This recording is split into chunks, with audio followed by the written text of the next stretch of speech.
Alright, so we're gonna go find a place to build the base and show some friends the new base update. Yeah, I like it pretty good. It's a good update. I think they're making a lot of money off base equipment though, that's for sure.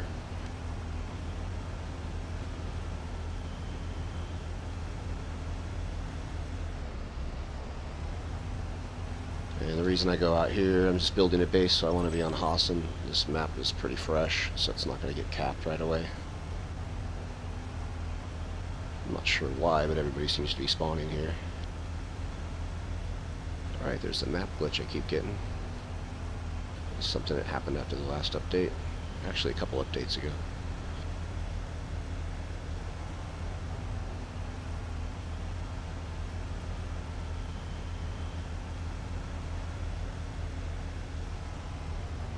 Okay, so here's where we are. We're at this location.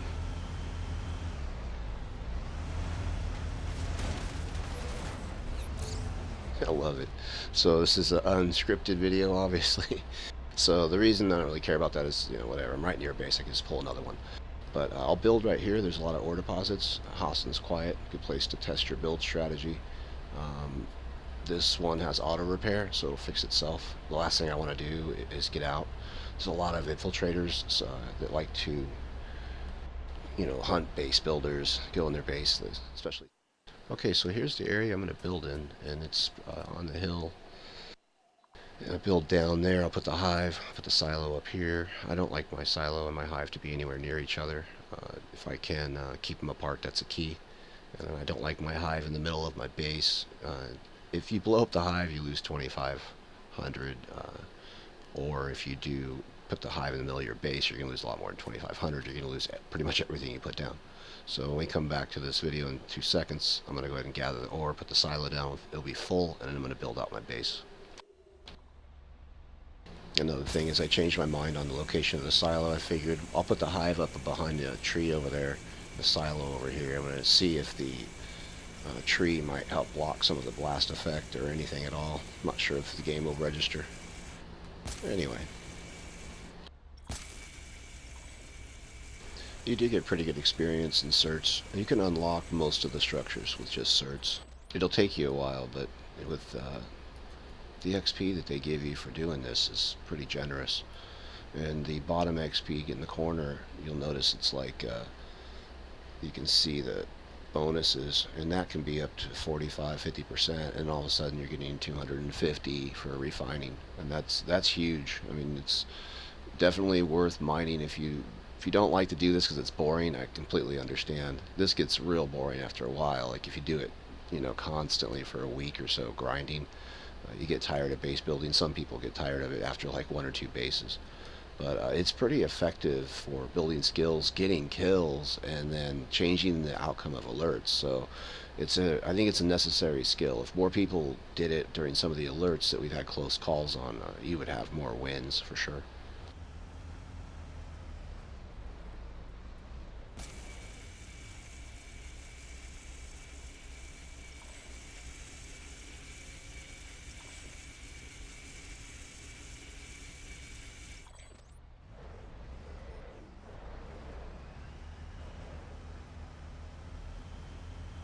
So a couple things about taking ore. Usually ores in 2,000, 6,000, and 35,000 nodes. Usually you want to take the small ones first, get them out of the way so that the respawns will come back with the larger nodes. The concept is like if there's a 2,000 node and another 2,000 node and there's a 6,000, you know, you want those 2,000s to come back as 6s or 35,000s or whatever, and that'll give you much better chance of having like maybe 35,000 nodes come up. And I've had that before where most of these have come back as huge ores, and then you're set pretty much for the rest of the map almost. And another thing about taking ore is if you're aggressive and you don't want people coming in your area, if you aggressively police all the ore in your area, there's a less chance of competition coming in because there's never any ore over there. If you always leave ore nodes near that you don't want to take because they're small, then people are going to come over and check out your area and think, hey, I can get some ore over here. So it just depends on how you play. Another thing is if I go up to an ore node and I'm mining it, I like it when someone doesn't, like, get in there and share it with me. And as out of respect, if someone else is mining ore, I do not start mining off of their ore. If they're on a 6,000 and there's a 2,000 ore next to it, I'll go ahead and do the 2,000 and just leave him alone at the 6,000. A lot of times people can't hold as much as they think, so you just leave him alone and let him get as much as he can since he was there first. That's kind of like a cool way to play. There's a ton of people that don't play that way. They don't give a damn. So sometimes you might have to just do whatever. I've actually had friendlies use their secondary weapons to shoot at me to get me away. And in that case, I was new to the game, and I might have been over mining, in their area too much. So some people can get a little possessive. Anyway, we're just about done. This is 50,000. Okay, so here's the 50,000 silo.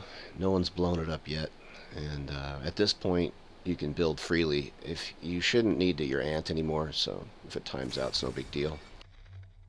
And what will happen here is I'll build the hive up in this area, and if it gets blown up, it shouldn't cause damage to my main base.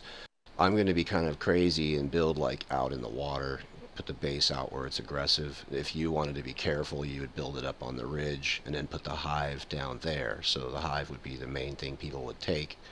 And instead, what I'm going to do is put the hive up on this ridge. If they come from behind, it's pretty much gone.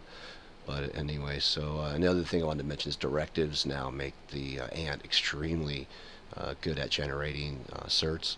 So if you start your day off with building a base and then go ahead and get your asunder and put it in there, you can kind of work off your base, get a lot of kills. If you have problems going out and getting kills because armor is harassing you or air is harassing you, the base building allows you to work out of your base, and you can kind of run back to it and hide if you have to, or regroup, or whatever it is that you like to play. Another thing, last thing I'm going to say is, if there's two of you, you should put two silos down. Like right here would be a good place for a silo, and then another, over on that island, maybe another place for a silo. And if that way, if your base blows up and they take your silo and all that, there's still a second area over there that they have to deal with because your friend built over there, and then put a third silo maybe over in the middle of those rocks and those trees. You could have three bases in this little area and dominate pretty effectively. I don't think the single silo feeding 20 turrets is a smart idea.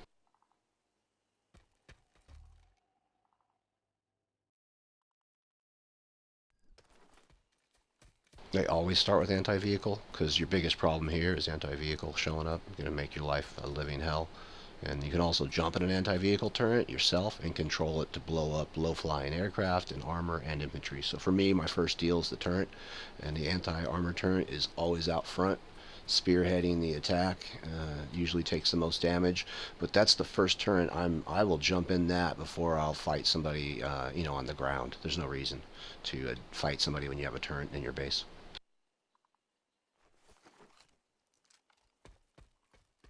And I might time-lapse this, so I'll quit with the commentary, and I might just time-lapse the rest of it.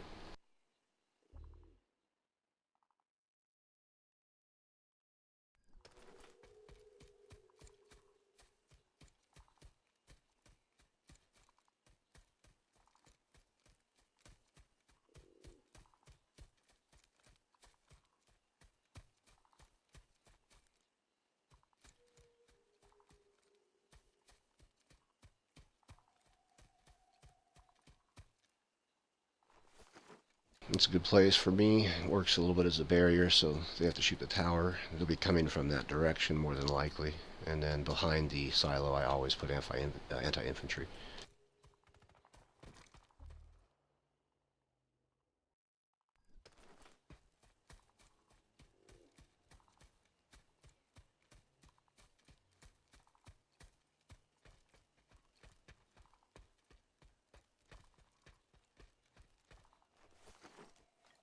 And I do put them close. I put them as close as I can because they're still pretty far apart, and it allows people to build their turrets around the perimeter.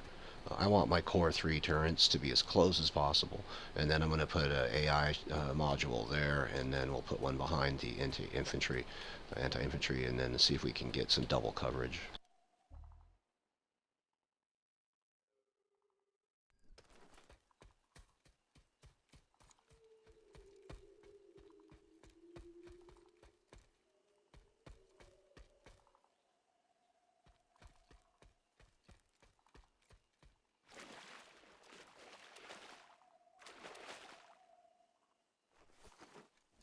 Alright, so I barely cover the anti-infantry with the AI on that one. They'll build another one.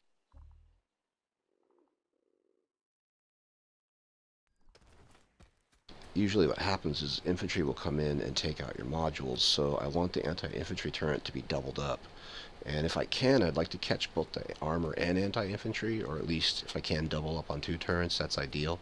It's possible to do 3, but you'd have to do them in a line and have the modules in front and back. And I'm not even sure if that would be too easy to do. So double coverage might be impossible. There we go. Okay, so now I have the triple coverage on these, and then I have the double on the sides. So it allows me to have my anti-infantry and anti-armor be two times harder to disable. And that's the key. The infantry can shoot anybody who comes to the silo. Another favorite trick is people drop right up here, put a ton of C4, or even claymores, and then you come up to go do something and they blow you up. You don't usually need a EOD implant active in your own base unless you're having trouble with an infiltrator. If you're having trouble with people, if they've spotted you, then you go ahead and activate your EOD sensor, and that way you don't step on things in your own base.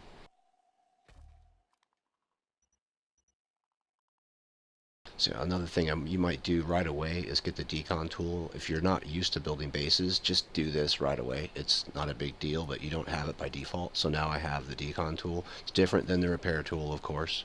And you want that ready if you're new to building, so you can immediately break something down right away if you have to. Certain things won't deconstruct and certain things will.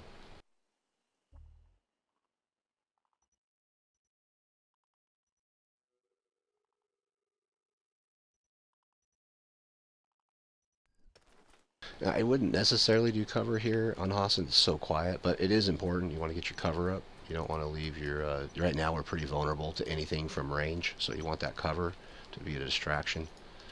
And I want the silo protected. I don't want it too low. If I put it down here, it's so low it's kind of useless. And I always use a tree for an anchor. Always use some sort of object, landscape object if you can, in the anchor process of it. It'll allow you to build a really tight base. No infantry is going to get in and mess with you if you can't get around. Now light assault's of course going to just jump the wall.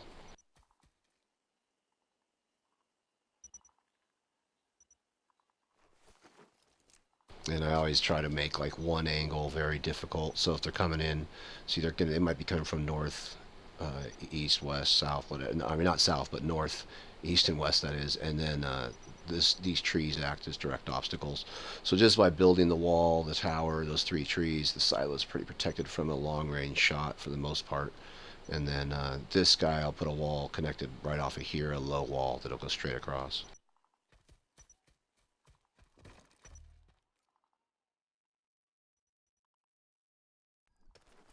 Now, as you can see, I haven't unlocked the cosmetic Lumifiber wall. I just haven't had a reason to advertise my base, personally. I think at some point I might unlock it for fun, but it's just, I don't know. I'm not sure why you'd want to advertise your base like that unless you've got a lot of friends and you don't care.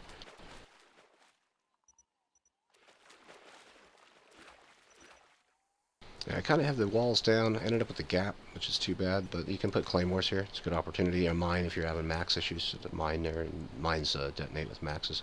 So then on this one, I want to cover that stairway. I don't know, it's always been something I've tried to do, and I'll just drop a Spitfire turret. And the nice thing about the Spitfire is a lot of times the anti-infantry turrets don't help you with very clever infiltrators, and the Spitfire turret is at least somewhat of a detector. It seems to be more aggressive than the rest of the base turrets are.